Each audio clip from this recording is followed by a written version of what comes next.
All right, we're here, Revocruit, sitting in the building with Coach Blake Cochran at Clarendon College. Looking forward to the season, obviously second year.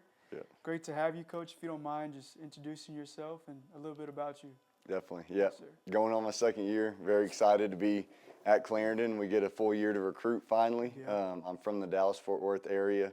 I've coached and played at almost every level. So, coached Division I, played Division II, coached NAIA. So, I'm just extremely blessed and lucky to be at Clarendon. This has always kind of been the goal, to be at a high JUCO in Texas. So, we love it and, really excited about this year. No doubt, man. Obviously, I tell you, walking up the stairs here, when you see it on paper and then you come and you see it on person, very big team, man. So excited of what you guys brought this summer. Forward to seeing you guys put it together. What do you see as the biggest strength of this group heading into the season? Tell you, when we started practice, when you've got guys coaching each other already, and then I'm able to point out things guys are doing good and bad, from our top three guys to our bottom three guys, and they're all fixing things, that's our biggest strength right now.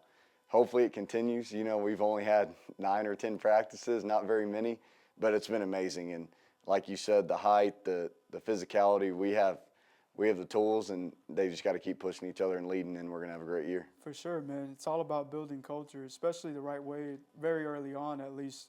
So I'm glad, growing up as a player, I always told as a point guard, you should be a coach on the floor. So the fact that you got multiple, it's going to be a good season for you. Not much returners, but, we do want to highlight some guys that are loyal to Clarendon College. Which returners have impressed you, most so far in these off-season workouts, even today at this tour? Yeah. Rakai Crawford, he's a returner. He got a couple votes to be a newcomer of the year last year. As a true freshman, he started 15 to 16 conference games, I think, and he averaged over 10 points a game. Very good defensively, elite point guard, like we're saying.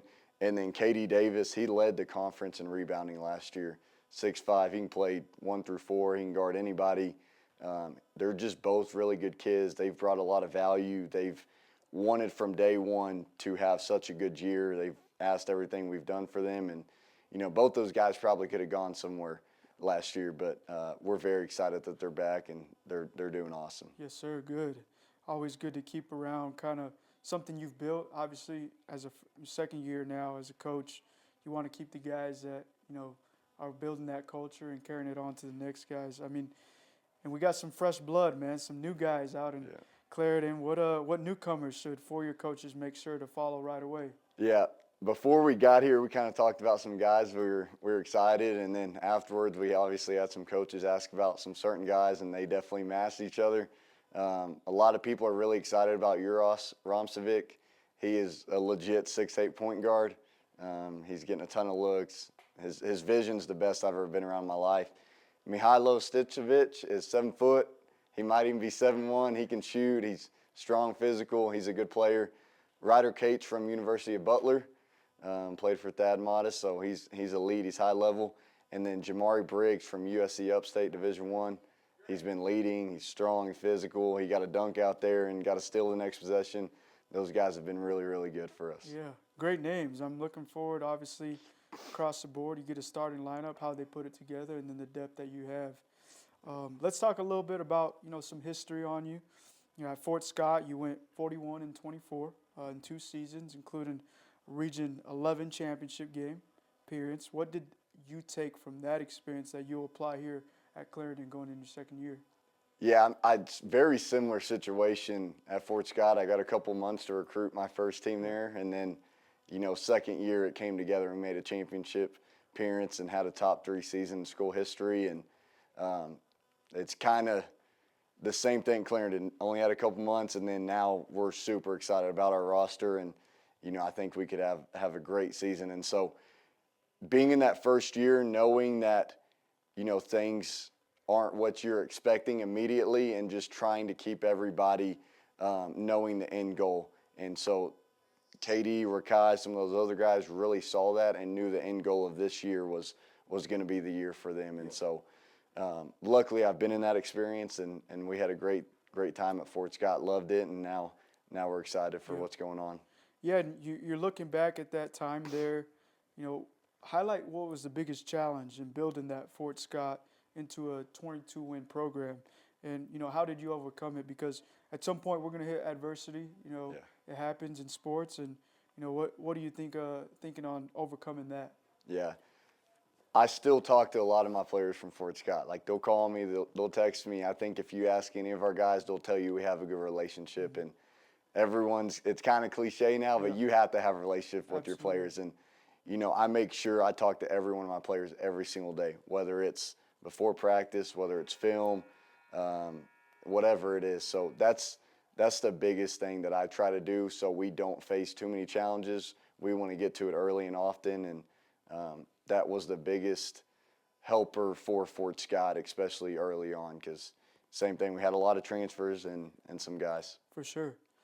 And you're looking as how you can apply some of these philosophies to Clarendon, and maybe you're building that culture as we speak, right? It's still very early, but is there any one story or moment from practice, like I said earlier, maybe even today, that kind of captures that group's mentality you have coming in? Yeah. When we start practice, they aren't allowed to get on the floor unless they sprint on. And so, guys will sit there at the door, hey, go back. And so they know that we have to play tougher than people. We have to lead each other. We don't have this right here at Clarendon. And so we have to do things twice as hard, and we've got to lead each other. And so that's probably my favorite story is guys just sitting there at the door, and then I've got to run into, and they're, Coach, that's not fast enough. So That's awesome. it's fun. Yeah, And and you look at that and you dissect that, and it's past the stuff that people would call corny, because it's about the little things. yeah. It's about holding each other accountable. You mentioned they're making you run, they're holding you accountable. So Yeah. those are the things that when we talk about adversity, you do clash. That's going to bring us together as brothers, and that's kind of what we're here to do. So if we check back in March, right? What storyline do you think that we should be talking about Clarendon? This can be revolved around success. This could be revolved around building young men, whatever that might be for you. So far, our guys have really bought into everything we've asked. It doesn't matter. We've done community service already. No one has missed a class that I know of. We do class checks every day. And so we want to make sure that we beat our team GPA last year. We want to make sure that we're making an impact while, winning 20 games and making the regional tournament and making Hutch. So it's not just about winning games for me. We want to be successful on and off the court. And so making sure that those guys are eligible to go Division I. Once we've done that due to their grades and they've qualified and stuff like that, we know we've done our job. No doubt. And we're looking at, having some four-year coaches here in the building at the Texan Dome. And obviously it's a great place to get Clarendon College. Very initial, what does Clarendon have, right? Outside of what they see between the lines, and maybe you want to go in between the lines, if a four-year coach recruits from Clarendon, what kind of player and person are they getting? Definitely. Those guys are learning stuff. We watch film every day. And so it's not just run 5-6 sets during a game. We're teaching them that they're not getting enough paint touches. You're not moving the basketball. You're getting beat too much. You're not sitting on the help line. Like we track and stat all that stuff. So they're learning more than just plays and stuff like that. They're going to have a high IQ. They're going to know they need to play hard. But at the same time, we don't have everything at Clarendon College. So they're not going to be high maintenance. They're going to know to build a relationship with coaches.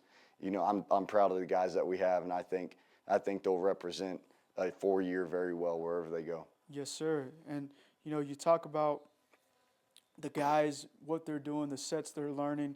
You're an offensive-minded coach. I'm sure you preach defense as well, but how would you describe the style you'll bring here to Clarendon for your second year? Definitely. Yeah. We've always, at Fort Scott, we've always had, field goal percentage has been top 15 while we've tried to do the same defensively and stuff like that. And so out there while practicing, those guys are moving the basketball. I mean, there's not many just ball screens and guys are shooting it immediately. So offensively, we're going to move it, and guys are going to hunt for better percentage shots, pass up good ones for great ones. And, that's a counterpart to our culture. They enjoy playing together. They're excited when someone scores. They're pointing at each other. And so offensively, that's what we're going to keep doing. You know, obviously some guy's going to get hot and you're going to give him the basketball, but that's not For what sure. we're doing immediately. Yeah. Yeah, and I think that goes a long way because we live in a day of mixtapes and, you know, hey, let me get my own. Yeah. And very early to see that your team's playing with each other, they're moving the rock. I get a stat my college coach used to tell me. We score like 25% when we move the ball from one side of the court at minimum one time. Yeah. And we score like 75 when we do it over 3 times or Yeah. something. So it's crazy. Share the rock and, you know, everybody eats. Mm-hmm. Moving into Revocruit, we shared with you what we're doing. You've obviously been in and around the game at the JUCO level, at the D1 level. You're a head coach now. You know, looking at the platform, how do you think Revocruit can help JUCO programs like Clarendon kind of get their players more visibility with four-year coaches and helping these guys keep up with them? Yeah, you guys are doing an amazing job because JUCO is such a interesting time right now. You're recruiting JUCO players, you're recruiting Division I, Division II, and high school at the same time. So what you guys are doing, putting it in one platform, I mean, I can't think of a better way to do it. So if someone hasn't, you know, signed up for it, I would do it immediately.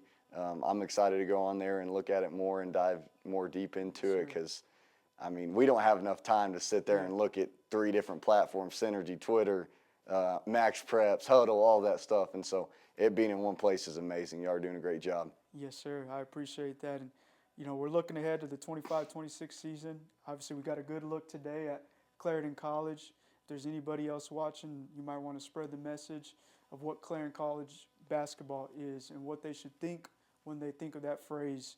Feel free to, you know, let college coaches know, parents know, players on your final statement. Yeah, winning on and off the court is the biggest thing that we're going to do. And so if I have fun going to practice every day, I know people will have fun watching us. And so our players enjoy it, and people that have came to watch us practice, even in the community, they've enjoyed it. So I think Clarendon's a very fun team to watch, and you know, I'm excited when you come practice every day and have that smile and that joy. It's going to be a great year.